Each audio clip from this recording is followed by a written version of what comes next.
আমি মিষ্টি। আমি শহরে মামার বাড়ি থেকে পড়াশুনো করি। তখন আমার স্কুলের পরীক্ষা চলছিল। 3 সপ্তাহ দেশে যেতে পারিনি।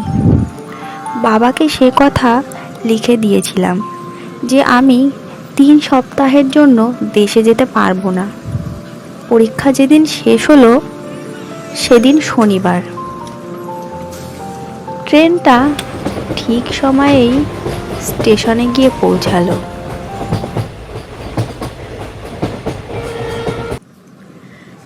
তাড়াতাড়ি বাজার ছাড়িয়ে বড় রাস্তায় গিয়ে পৌঁছালাম। ভেবেছিলাম একটা অটো কিংবা টোটো ভাড়া করে বাড়ি পৌঁছাবো।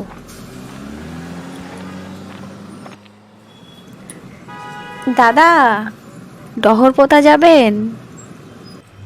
কোথায়? ডহরপোতা? না না, সে তো অনেক দূর। অত দূরে গেলে ফিরে আসতে আসতে রাত 1টা বেজে যাবে। আর এমনিতেও ওদিকে রাস্তাঘাট খুব একটা ভালো না। চলুন না দাদা, ডবল ভাড়া নিয়ে নেবেন। আপনি অন্য অটো দেখে নিন। কেউ যেতে রাজি হলো না। অজ্ঞতা হাঁটতে শুরু করলাম। রাস্তা দিয়ে একলা হেঁটে চলেছি। চারিদিকে নিশুতি অন্ধকার। রাতে গ্রামের লোকজন সকাল সকাল ঘুমায়ে পড়ে, কারণ ভোরে উঠতে হয় সকলকে। বড় বড় গাছগুলোকে দূর থেকে অন্ধকারে পাহাড় বলে মনে হচ্ছে। খানিক দূর গিয়েই পিচের রাস্তা শেষ হয়ে গেল। মাঝে মাঝে শিয়ালের হুক্কা হুয়া কানে আসছে।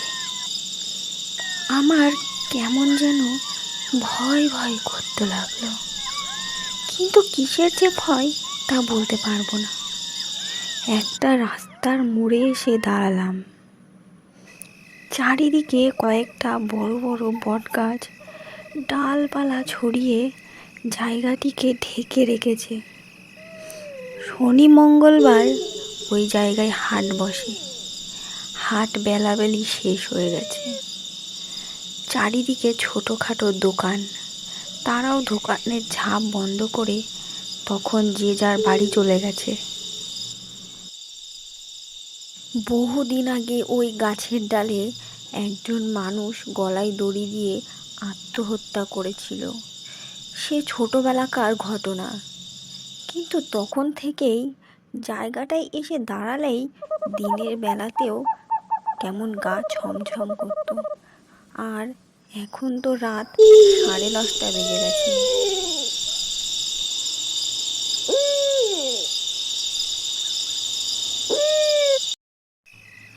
রাত 11টা বেজে গেছে, মেয়েটি এখনো আসলো না। তুমি চিন্তা করো না, আমি একটু 3 রাস্তার মোড় থেকে দেখে আসছি।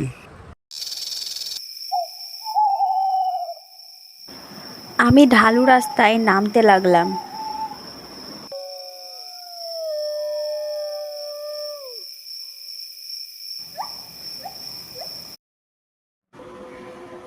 তারপর সামনের দিকে নজর পড়তেই যা দেখলাম তাতে আমার শরীরে রক্ত হিম হয়ে এলো।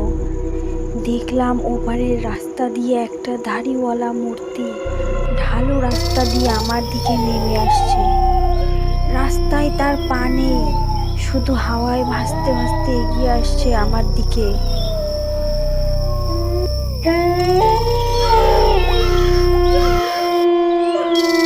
আমি আর এগোলাম না, এগোতে ভয় করলো।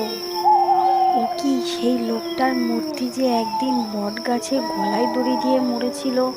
তখন কত লোকের মুখে শুনতে পেতাম যে সে নাকি ওই অঞ্চলে ভূত হয়ে ঘুরে বেড়ায়। আমি কিন্তু নিজের চোখে কখনো তা দেখিনি।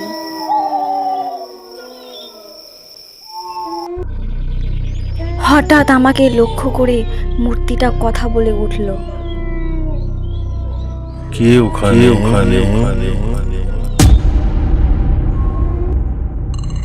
আমি কি জবাব দেব বুঝতে পারলাম না, শুধু একটু থেমে বললাম, আমি। আমি কে? বলতে বলতে মূর্তিটা আমার দিকে আরো গিয়ে আসতে লাগলো। সামনে মুখের কাছে এসে বলল, কে তুমি? আমি ভয়ে শিউরে উঠেছি তখন। কিছুই জবাব দিতে পারলাম না সেই মুহূর্তে। মূর্তিটি জিজ্ঞেস করলো, ও তুমি ধীরেজদার মেয়ে? চিনতে পারলাম মূর্তিটাকে। বললাম, নসু কাকা আপনি? হ্যাঁ আমি। তা তোমার আসতে এত দেরি হলো যে? দুপুর 2টোর ট্রেনটা ধরতে পারিনি, ঘুমিয়ে পড়েছিলাম, তাই সন্ধ্যা 6টার ট্রেন ধরে আসছি। তা আজকে এই রাতে না এলেই পারতে? এই রাত বিরেতে আসা কি ভালো? আমাদের গায়ে যে পরশুদিন বাঘ বেরিয়েছিল, তার কদিন আগে বাবুদের বাড়িতে ডাকাতও পড়েছিল। তা আপনি এত রাত্রিরে কোথায় যাচ্ছেন?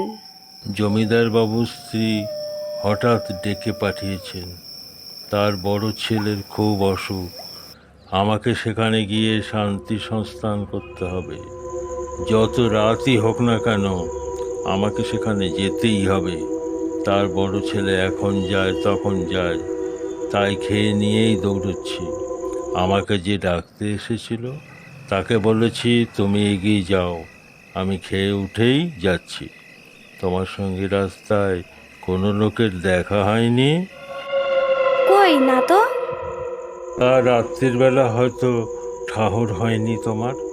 তা তুমি মা একলা এত রাত্রিরে এসে ভালো করনি। চলো আমি তোমার গা পর্যন্ত পৌঁছে দিই। আপনি আবার কেন এত কষ্ট করতে যাবেন? আপনারও তো তাড়াতাড়ি আছে। সে কি কথা, এই এত রাতে তোমাকে এই অবস্থায় একলা ছেড়ে দিতে পারি? শুনলে ধীরেজদা যে আমার ওপর রাগ করবে, বলবে তুমি খুকিকে এই রাতে একলা অবস্থায় ছেড়ে দিয়ে চলে গেলে। তুমি 3 সপ্তাহ বাড়ি আসোনি, সেই জন্য ধীরেজদা খুব ভাবছিলেন। কলকাতায় থাকো তুমি, তোমার বয়স হয়েছে, তোমার যতই পড়াশোনা থাক, সপ্তাহে একদিনের জন্য বাবা মাকে দেখে আসতে পারো না? তুমি যখন বড় হবে আর নিজে মা হবে তখন বুঝবে মেয়েকে দেখতে না পেলে বাবার মনে কত কষ্ট হয়।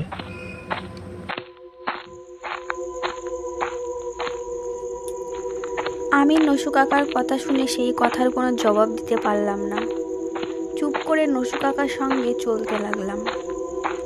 তারপর যখন বাড়ির কাছাকাছি এসেছি তখন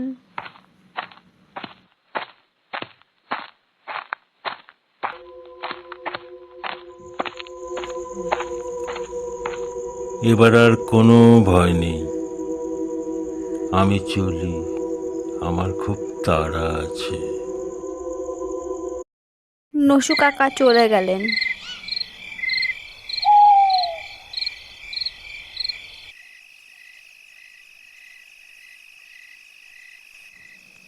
বাবা, তুমি এখানে? খুকি, তুমি এসে গেছো? কোন ট্রেনে এলে? দুপুরের ট্রেন আসতে পারলে না? দুপুরবেলা পরীক্ষা দিয়ে ঘুমিয়ে পড়েছিলাম। তা বলে কি সন্ধ্যার ট্রেন আসতে হয়? জানো না বাড়ি পৌঁছাতে রাত 11টা বেজে যাবে? তাছাড়া গায়ে পরশুদিন বাঘও বেরিয়েছিল। কদিন আগে বাবুদের বাড়িতে ডাকাতও পড়েছিল। আমি তা তো জানতাম না। রাস্তায় দেখা হয়ে গেল নসু কাকার সঙ্গে, তিনি আমাকে বাড়ি পৌঁছে দিয়ে গেলেন। কি? নসু কাকা? তুমি ঠিক দেখেছো?